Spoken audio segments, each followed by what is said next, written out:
माननीय भुवनेश्वर कलिता जी। अब माननीय मंत्री जी जवाब। धन्यवाद उपसभापति जी। मैं सबसे पहले तो सभी सदन के माननीय सभी सदस्यों का, जिनमें सबसे पहले स्पीकर श्री प्रशांत नंदा जी, अशोक वाजपेयी जी, एम थम्बीदुरई जी, डॉक्टर राधा मोहन दास अग्रवाल जी, डॉक्टर सोनल मान सिंह जी, एस निरंजन रेड्डी जी, पवित्र जी, धनंजय महादिक जी, कविता पाटीदार जी, गीता चंद्र प्रभा जी, विप्लव कुमार देव जी के वासन जी, विजय साई रेड्डी जी, अजय प्रताप सिंह जी, के रविंद्र कुमार जी, बाबूराम निषाद जी, जीवीएल नरसिम्हा राव जी, रामदास अठावले जी और भुवनेश्वर कलिता जी, आप सबका आभार प्रकट करता हूं कि आपने बहुमूल्य सुझाव भी दिए और सब ने बिल का समर्थन किया है। इसके लिए मैं आपका बहुत बहुत अभिनंदन करता हूं। माननीय उपसभापति जी, बिल्कुल सही कहा सभी माननीय सदस्यों ने कि ये जो सिनेमाटोग्राफ अमेंडमेंट बिल 2023 है, ये बहुत लंबा समय लगा। 1952 के बाद 1981 में जब बड़ा संशोधन हुआ, उसके बाद लगभग 4 दशक बीत गए, लेकिन 4 दशकों में बहुत कुछ बदला है। फिल्में बनाने का तरीका भी और फिल्मों को पायरेसी के माध्यम से चुराने का तरीका भी और दिखाने का भी। जहां एक और बात चल रही है कि बड़े पर्दे पर, बड़ी स्क्रीन पर नंबर ऑफ स्क्रीन्स बढ़े, वहीं इंटरनेट के माध्यम से आज विद इन फ्यू सेकेंड्स जो पायरेटेड आपका कंटेंट है उसको दुनिया के किसी भी हिस्से में पहुंचाया जा सकता है, कुछ सेकंड में भेजा जा सकता है। लेकिन किसी के सालों की मेहनत पर पानी फिर जाता है, किसी के धूप में अपना पसीना बहाने पर, किसी ने अपना खून पसीना बहाया है, उसकी सारी मेहनत पर पानी फिर जाता है। इसलिए सिनेमाटोग्राफ अमेंडमेंट बिल 2023 बहुत महत्वपूर्ण है। ये एक तरह से फिल्म जगत से जुड़े हुए एक छोटे से छोटा किरदार निभाने वाला स्क्रीन पर या स्क्रीन से पीछे, उसके अधिकारों को आप आज संरक्षण देने वाले हैं। आप उनके हितों के लिए बहुत बड़ा कदम उठाने वाले हैं और उसके लिए पूरा सदन एकजुट होकर साथ आया है। इसके लिए मैं आपका बहुत प्रशंसा भी करता हूं, आपका धन्यवाद भी करता हूं। माननीय उपसभापति जी, जैसा सदस्यों ने कहा कि कहने के लिए तो स्पॉट बॉय से लेके साउंड इंजीनियर से लेके एक मेकअप आर्टिस्ट से लेकर अब किसी ने खलनायक की बात भी कर दी, तो किसी ने स्क्रिप्ट राइटर कोरियोग्राफर से लेके मेकअप आर्टिस्ट, सबकी बात। फिल्म पर्दे पर सही कहा किसी ने कि बड़े हीरो हीरोइन दिखते हैं, लेकिन उनके पीछे सैकड़ों लोगों की मेहनत लगी होती है और करोड़ों दर्शकों की भावनाएं उनके साथ जुड़ी होती हैं। और देश के कुछ हिस्सों में तो इतना फितूर रहता है कि फिल्म 8 बजे भी लगनी है तो सुबह 5 बजे जाके थिएटर के बाहर बैठ जाते हैं। ये तब होता है कि वर्षों वर्षों तक, 1913 से लेकर आज 2023 तक, भारतीय फिल्म जगत ने राजा हरिश्चंद्र से लेकर 2023 तक की यात्रा में बहुत सारी उपलब्धियां हमारी हैं। और एक बात मैं आप सबसे साझी जरूर करना चाहता हूं। आप सबसे मैं साझी इसलिए कर रहा हूं क्योंकि पिछले वर्ष जब मैंने सेंट्रल एशिया के कुछ यूथ लीडर्स का एक डेलीगेशन होस्ट किया, तो दिल्ली में हमने अपनी कल्चरल आइटम्स उनको दिखाने का प्रयास किया। और जब भारत की कल्चरल आइटम्स हुई, जिसमें बहुत हमारे ट्रेडिशनल डांसेस से लेकर कल्चर सबको दिखाया गया, तो उन 5 देशों ने, तुर्कमेनिस्तान, कजाकिस्तान, उज्बेकिस्तान, इन सब ने कहा कि हम भी अपना कुछ करके दिखाना चाहते हैं। हमने कहा अतिथि है, इनको अवसर देना चाहिए। और जब मंच पर वो लोग आए तो उन्होंने आकर कोई अपने देश का गाना नहीं बजाया, उन्हें भारतीय फिल्मों के गानों को अपनी आवाज में गाया भी और संगीत भी किया। और मुझे खुशी इस बात की है कि गाने भी कोई आजकल के नहीं गाए। मिथुन चक्रवर्ती जी के जमाने में उन्होंने गाना क्या गाया, जिम्मी जिम्मी जिम्मी आजा आजा आजा। आप कल्पना कीजिए आज की पीढ़ी जिनका जन्म उस समय नहीं हुआ होगा, आज भी जिम्मी जिम्मी जिम्मी आजा आजा आजा। और उसके अगले ने क्या गाया, I am a disco dancer. तो ये सब दिखाता है कि भारत की सॉफ्ट पावर की ताकत क्या है और इसको और ताकत देने का काम आज ये महान सदन कर रहा है। इसलिए मैं आप सबका बहुत बहुत अभिनंदन करता हूं।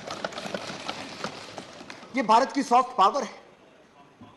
और जो सीट पर बैठी हैं वो आईयूए की अध्यक्ष भी हैं, हमारी उड़नपरी के नाम से भी जानी जाती। मैं तो इतना कहूंगा एक बार मैं फुटबॉल का विश्व कप देखने गया 2018 में रशिया में, तो वहाँ पे इंडियन को देख के तो सीधे वो कहते हैं राज कपूर के ज़माने से शुरू करते, मेरा नाम जोकर के समय से।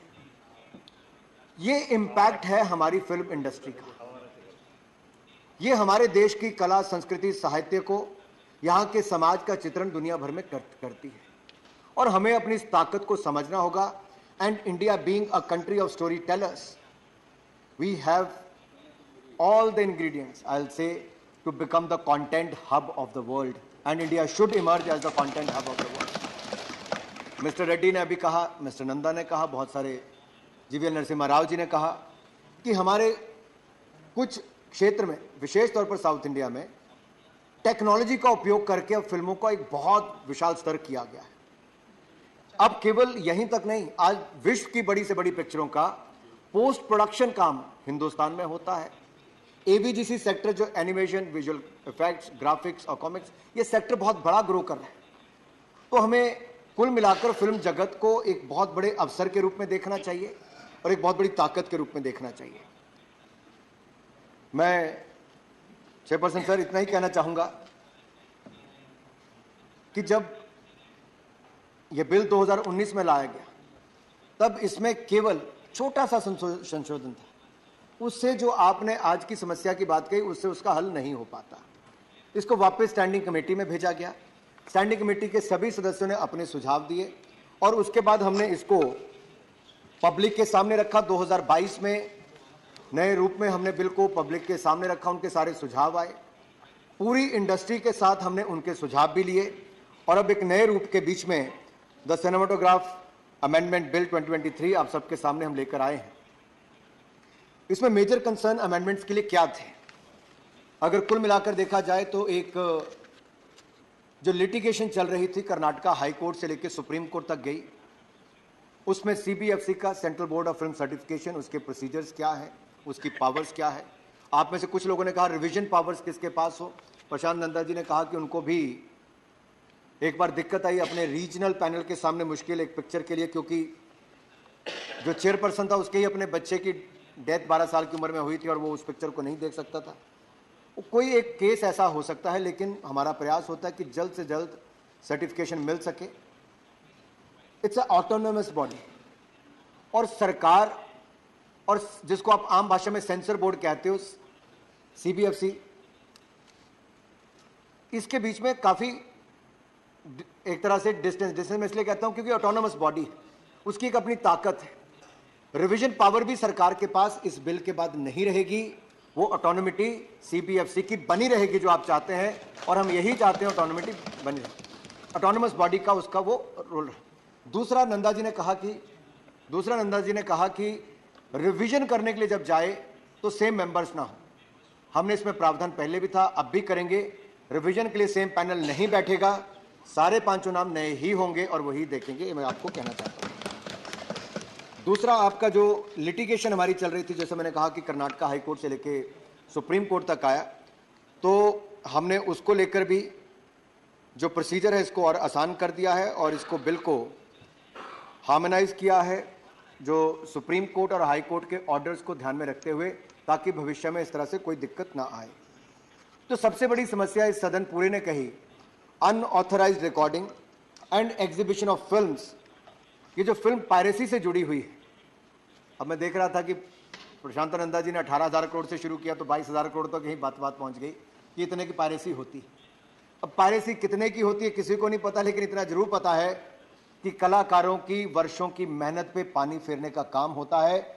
हमने ऐसे दंड का प्रावधान यहां पर रखा है कि अगर उनकी मेहनत के साथ कोई खिलवाड़ करेगा तो उसको 3 लाख रुपए तक का जुर्माना भी हो सकता है, और उसको भी बढ़ाने का उसमें प्रावधान है, ताकि 5% जो उसकी जो बनाने की कॉस्ट है उस तक जाकर उसका किया जा सकता है, 5% तक उसका, 5% of the audited gross production cost of the film, इतना उसको फाइन हो सकता है। मान लीजिए 1000 करोड़ की पिक्चर बनी तो 50 करोड़ दंड हो सकता है, और 3 लाख से लेके इतने तक का दंड हो सकता है। और दूसरा, उसको सजा, हालांकि हमारी सरकार ने डीक्रिमिनलाइज करने का बहुत काम किया सारे बिलों को, यहां पर भी इस बिल से ease of doing business, ease of living, उसको बढ़ावा दिया जा रहा है। लेकिन जो किसी के जीवन को बर्बाद करने पे आ जाए, किसी की मेहनत को बर्बाद करने के लिए आए, तो उसको 3 साल की सजा का प्रावधान भी इस बिल में किया गया है ताकि फिल्म इंडस्ट्री को बचाया जा सके। इसके अलावा और बहुत सारी बातें मैं जिस पे आपको एक के बाद दूसरे पे आऊंगा। ये जो पायरेसी का धंधा है, इसको दूर करने के लिए अब पहले हम जितने बिल लाते थे, एक मजबूरी होती थी कि आर्टिकल 370, 35A के कारण जम्मू कश्मीर में बहुत सारे हमारे कानून लागू ही नहीं होते थे। लेकिन 5 अगस्त 2019 इस देश में एक ऐसा ऐतिहासिक दिन आया जब इस महान संसद ने धारा 370, 35A को सदा सदा के लिए खत्म कर दिया। और हमने भी इसमें जो बिल के साथ जुड़ा हुआ जो प्रोविजन है उसको ओमिट करने का काम इसके माध्यम से किया है। और ये मैं इसलिए कह रहा हूं क्योंकि धारा 370, 35A के हटने के बाद जम्मू कश्मीर में बहुत एक तरह से शांति भी आई है, आतंकवादी घटनाओं में कमी आई है, पथराव की घटनाएं बंद हुई है और हमारे सिनेमा हॉल भी बढ़कर अब 7 होने वाले हैं, जिसमें से बांदीपुरा, गांदरबल और कुलगाम डिस्ट्रिक्ट में हमारे इसी महीने तक अगले 1-2 महीनों में नए सिनेमा हॉल खुल जाएंगे। तो जो कश्मीर जहां कभी पथराव की घटनाएं होती थी, आज हमारी फिल्में भी वहां पर प्रदर्शित होने का काम जोर शोर से होगा। शूटिंग भी वहां पर होती है, बहुत सारी फिल्मों की पूर्व में शूटिंग हुई, अब उसको भी वहां पर बल दिया जा रहा है। माननीय एलजी महोदय ने बहुत सारे कदम उस दिशा में उठाए हैं। हमारी फिल्मों का कुछ लोगों ने कहा कि क्या हुआ, अगर आप देखेंगे तो बाफ्टा की बात करूं या ऑस्कर की बात करूं या अंतर्राष्ट्रीय मंचों पर भारतीय फिल्मों ने बहुत बड़े बड़े मुकाम हासिल किए, अवार्ड जीते हैं। और मुझे प्रसन्नता इस बात की है क्योंकि बिजनेस करना एक अलग बात है कि एक फिल्म ने इतना बिजनेस किया। देश के लिए दूसरा बड़ा सम्मान होता है कि रिकॉग्निशन कहां जाकर मिली। और बाफ्टा में, ऑस्कर में जाकर द एलिफेंट विस्परर्स को डॉक्यूमेंट्री की श्रेणी में और हमारी आरआर को भी वहां पर ऑस्कर अवार्ड मिले, तो पूरे देश के लिए गौरवशाली पल था, जिस सबका हमें खुशी भी होनी चाहिए। और दूसरी बात जो मैं आपको कहूं कि हमारी देश की फिल्म इंडस्ट्री आज इतनी बड़ी है कि हम सेकंड ओल्डेस्ट फिल्म इंडस्ट्री तो है, लेकिन लार्जेस्ट फिल्म प्रोड्यूसर्स हैं, यानी कि दुनिया की सबसे ज़्यादा फिल्में हिंदुस्तान में बनती हैं। और मैं कहूं कि हम बहुत कॉस्ट इफेक्टिव भी हैं, इसलिए दुनिया भर के लोग यहाँ पर आना भी चाहते हैं। हमने अपनी बहुत सारी योजनाएं लाए हैं कि इंडिया में शूट करोगे तो आपको इंसेंटिव्स मिलेंगे, उस दिशा में भी लाए हैं। मध्य प्रदेश, उत्तर प्रदेश जैसे अन्य राज्यों ने इंसेंटिव देना शुरू किया है, जहां 2 करोड़ रुपए तक आपको फिल्मों की शूटिंग तक के लिए पैसा भी मिलता है। ऐसे बहुत सारे वो हमने उस दिशा में कदम उठाए। एवीजीसी के लिए हम बहुत जल्दी इंस्टीट्यूट्स खोलने वाले हैं ताकि एवीजीसी सेक्टर में हमारे हजारों विद्यार्थी वो प्रशिक्षण ले सके, उनको स्किल्स मिले और फिल्म जगत को उसमें बल मिल सके। टेक्नीशियन से लेकर टेक्नोलॉजी तक भारत ने बहुत प्रगति की है। हमने, जैसा कि मैंने कहा कि कंसल्टेटिव प्रोसेस हमारा इसमें बहुत बड़ा था, 2 साल लगभग हमने उसमें लिए और लगभग हर वर्ग से हमने इस पे सुझाव लिए हैं, उसके बाद ही हम इसको बिल्कुल लेकर आए हैं। अगर भारतीय फिल्म इंडस्ट्री की ग्रोथ को देखें, उसको थ्रेट सबसे बड़ा पायरेसी से इसलिए आता है, आंकड़े में कुछ आपके सामने रखना चाहता हूं। और ये पैंडेमिक के बाद अगर आप देखेंगे जो रिपोर्ट आई, ऑनलाइन डिजिटल पायरेसी फिल्म्स की जो है वो 62% उसमें वृद्धि हुई है, 62% हुई है एक ही महीने में। और अप्रॉक्सीमेटली 71% भारत की पॉपुलेशन जो है वो ये जानती भी है कि इलीगली रिकॉर्ड करना क्या होता है, पायरेसी क्या होती है, और पायरेटेड कंटेंट को शेयर करने से दंड भी मिल सकता है, लेकिन वो बहुत मिनिमल उसमें सजा और प्रावधान उस तरह के थे। तो इसीलिए हमने प्रयास किया है कि ये जो, मान लीजिए आप फ़ोन लेके अपना थिएटर में गए, आपने कोई शॉट 1 मिनट के लिए रिकॉर्ड किया, कुछ समय के लिए किया, लेकिन आप उसको एग्जिबिट कहीं नहीं कर रहे, तो किसी ने पूछा कि क्या उसके लिए भी दंड देंगे? नहीं, उसके लिए दंड नहीं देंगे, हमने उसको सजा नहीं रखी। लेकिन आप रिकॉर्ड करते हैं पूरी फिल्म और कहीं पर उसको एग्जिबिट करते हैं, उसके लिए इसमें सजा का प्रावधान है 6A के अंतर्गत, वो हमने इसमें रखा ही है। जन विश्वास बिल हम लेकर आए, उसमें भी काफ़ी आपके जो रूल्स हैं, जो हमारे क्रिमिनलिटी उसको कम करने का उसमें प्रयास किया गया है। इसमें जो एज ग्रुप की बात आप में से कुछ सदस्यों ने पूछी, वो मैं इसलिए भी कहना चाहता हूं कि ये कोई, जैसे OTT पर है, आप घर पर बैठते हैं, अब केबल टेलीविजन नेटवर्क के रूल के अनुसार तो एक प्रोग्राम कोड आता है, उसके अनुसार ही आपको टेलीविजन पर प्रोग्राम देखने को मिलते हैं। तो उसका उल्लंघन कोई करेगा तो उसमें अलग सजा है केबल टेलीविजन नेटवर्क के अंतर्गत। अब ओवर द टॉप प्लेयर्स जितने भी हैं ओटीटी प्लेटफॉर्म पर, उनके लिए सेल्फ रेगुलेशन का हमने एक तरीका रखा है, तो उसमें भी एज ग्रुप्स को अलग अलग रखा और दुनिया भर में ऐसे ही चलते हैं। अब उसमें भी किसी को कोई सजा नहीं दे रहा है, वो एक जागरूकता करने के लिए है कि यूएस 7+ है, तो इसका मतलब कि 7 साल से बड़े वाला देख सकता है, छोटे वाले के लिए माँ बाप तय करें जाना है कि नहीं जाना है। तो कुछ जिम्मेदारी तो समाज को भी अपने ऊपर या परिवार को भी अपनी जिम्मेदारी तो लेनी ही पड़ेगी। इसी तरह से यूए 13+ है, यूए 16+ है, ये उसी दिशा में किया गया ताकि इसको अवेयरनेस के लिए, जागरूकता के लिए किया जाए, ना कि दंड के लिए किया जाए, उस दिशा में किया गया है। फिर जो change of category of film for television, ये इसलिए महत्वपूर्ण है, आपने स्वयं कहा, जीवीएल नरसिम्हा जी ने कहा कि 500 रुपये की अगर टिकट खरीदते हैं तो और परिवार के 4 लोग चले गए तो 2000 रुपये तो आपको सिनेमा की टिकट में लग जाएगा, कुछ खाओगे वहाँ पे तो 1000 रुपये और लग जाएगा। तो एक मिडिल क्लास के परिवार के लिए 3000 रुपये एक पिक्चर देखने में चले जाए, उसका पूरा बजट हिल जाता है। तो उनके लिए फिल्म देखने का एक साधन टेलीविजन रह जाता है। और अगर कोई ए कैटेगरी की फिल्म है, एस कैटेगरी की फिल्म है और उसमें अमेंडमेंट करके, माननीय अध्यक्ष, उसमें अमेंडमेंट करके अगर वो वापस टेलीविजन पे दिखाना चाहता है तो हमने वो प्रावधान भी इसमें कर दिया है ताकि वो भी सारा वहाँ पे कर सके। पहले के नियम का हिस्सा नहीं था, ऑफिस ऑर्डर से हम करते थे, लेकिन अब इसमें ही उसको प्रावधान कर दिया है। सो ज़्यादा से ज़्यादा लोगों को अब टेलीविजन पर भी वो फिल्में देखने का अवसर मिलेगा और आपके लिए सरल हो जाएगा। वैलिडिटी ऑफ सर्टिफिकेट्स की बात कही, जो sub section 3 of section 5A में आता है। अब जो हाउस में नहीं है वो तो इंस्पेक्टर राज वाले के समय के हैं, उनको होता था कि जितनी बार जनता इनके पास आए उतना ही उनको और सताया जाए। हमारे समय पे 40,000 कंप्लायंसेस को कम करने का काम नरेंद्र मोदी की सरकार ने पिछले 9 सालों में किया, 40,000।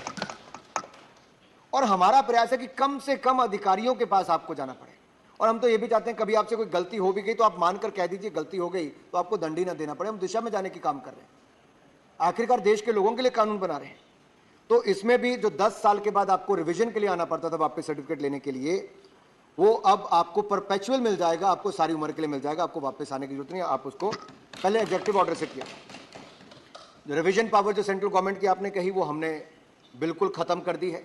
सेंट्रल गवर्नमेंट रिवीजन पावर नहीं उसका इस्तेमाल करेगी। जो सेक्शन 6 के सब सेक्शन 1, जिसको KM Shankarappa versus union of India के जजमेंट में कर्नाटक हाई कोर्ट फिर सुप्रीम कोर्ट ने भी उनके ऑर्डर को अपहेल्ड किया था, तो हमने उसको करके अपनी रिवीजन पावर्स को केंद्र सरकार की खत्म कर दिया है।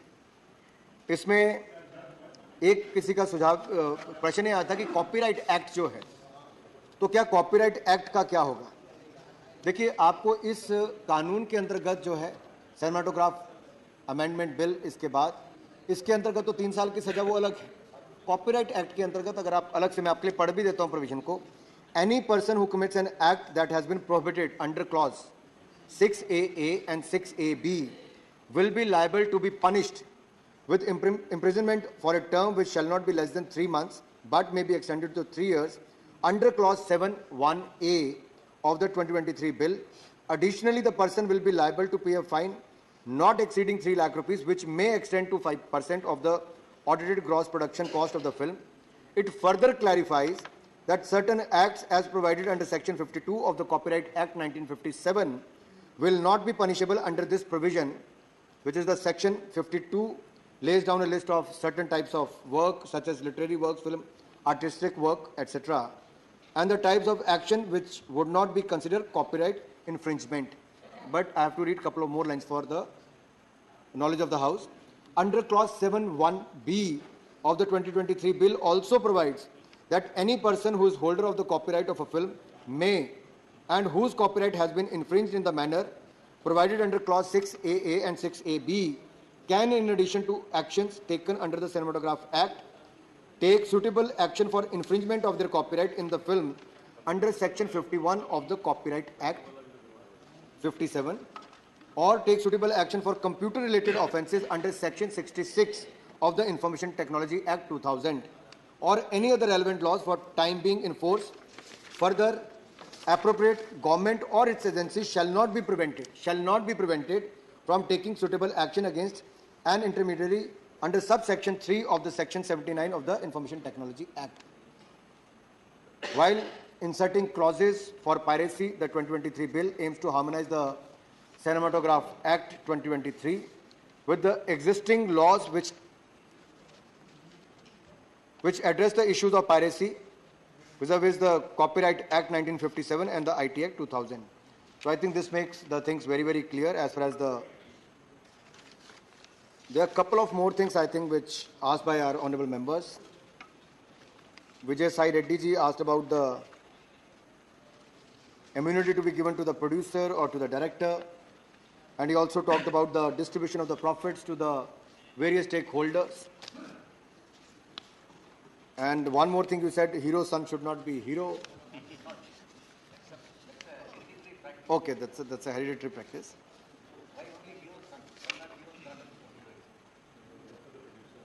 So I think let us leave few things to the industry. Let's not restrict it, as we have given more freedom in the OTT sector. But many members also raised few issues related to the OTT sector. Let me say this here. Rules for OTT platform is a little different than this. That comes under the Code of Ethics under the IT Act. That gives them the self-regulatory powers. I have noted the complaints received by the honorable members about the language, vulgarity or nudity, these kind of things which are of concern for any Indian family. I would like to tell the House, about 7 days back, I have called a meeting with all the big and the other OTT players in Delhi. और 7 दिन पहले मैं chair के सामने कहना चाहता हूं कि 7 दिन पहले जब मैंने मीटिंग बुलाई थी तो इन सारे OTT प्लेटफॉर्म्स वालों को मैंने कहा कि सेल्फ रेगुलेशन का मतलब ये है कि जिम्मेदारी आपके कंधों पर है। अगर आप अपनी जिम्मेदारी ढंग से नहीं निभाओगे तो आप मजबूर करोगे कोई ना कोई और कदम उठाने के लिए। हम नहीं चाहते कि हम किसी, देखिए आपको क्रिएटिविटी के लिए थोड़ा स्पेस तो उनको देना ही पड़ेगा, और ये नया प्लेटफॉर्म है, थोड़ा समय भी हो सकता है इसमें लगे, लेकिन आप लोगों ने बहुत महत्वपूर्ण विषय उठाए। एक बार फिर जब वो अपना रिपोर्ट देंगे क्या क्या कदम वो उठाने वाले हैं, हम उनके सामने इस हाउस में जो बातें हैं उसको अवश्य उनके सामने रखेंगे। जो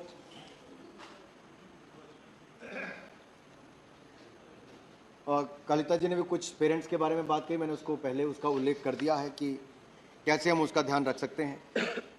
नंदा जी के मैंने सभी बातों का जवाब दे दिया।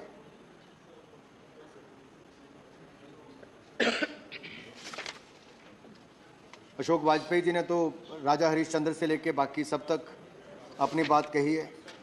तंबिदुराई जी ने तमिल फिल्म इंडस्ट्री से, तो रेड्डी जी ने तेलुगु फिल्म इंडस्ट्री तक बहुत बड़ा योगदान दोनों फिल्म इंडस्ट्री का है, इसमें कोई दो राय नहीं है। उड़िया फिल्म इंडस्ट्री का भी हमने कह दिया। अब मैं चाहता था कि पश्चिम बंगाल के सांसद भी यहाँ उपस्थित होते और पश्चिम बंगाल की फिल्म इंडस्ट्री की बात भी करते, क्योंकि सत्यजीत रे से लेके श्याम बेनेगल से लेके ऐसे अन्य बड़े नाम, अब विप्लव देव जी ने तो एस.डी. बर्मन से लेके आर.डी. बर्मन जी तक को याद किया जो महान संगीतकार थे। और मैं यही नहीं, बाकियों ने भी अपने अपने क्षेत्र के, डॉक्टर सोनल मान सिंह तो अपने आप ही इस क्षेत्र में एक बहुत बड़ा नाम है, कला संस्कृति साहित्य पूरा सब इसमें। आप सबके जो सुझाव को मैं सुझाव के रूप में ले रहा हूँ, जो आपके कंसर्न वाले इश्यूज थे मैंने अधिकतर इश्यूज का यहाँ पे जवाब दे दिया है। अगर इसके अलावा भी आपके मन में कोई और सवाल है तो एक आपके मन में था कि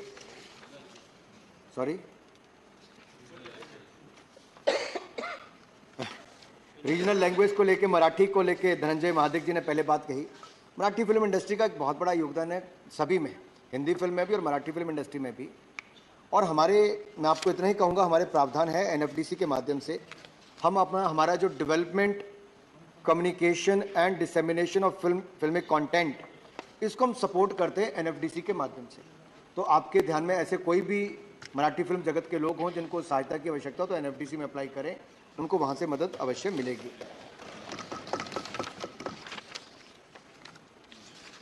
chairperson ma'am, I would like to end up by saying कि ये जो 20,000 करोड़ रुपए की हमारा पायरेसी के कारण लॉस होता है, हमें उससे बचाने के लिए बिल लाया गया है। साथ ही साथ हमारे फिल्म जगत की बहुत लंबे समय की मांग, उसको पूरा करने का कार्य इसमें किया गया है। एज बेस्ड सर्टिफिकेशन हमने उसको भी इसके माध्यम से किया है। और हमने जो ऑफेंस हैं एक और से, जहां ईज़ ऑफ डूइंग बिजनेस और ईज़ ऑफ लिविंग को बढ़ावा दिया, वहीं पे पायरेसी को बढ़ावा देने वालों के खिलाफ कड़ी कार्रवाई की है।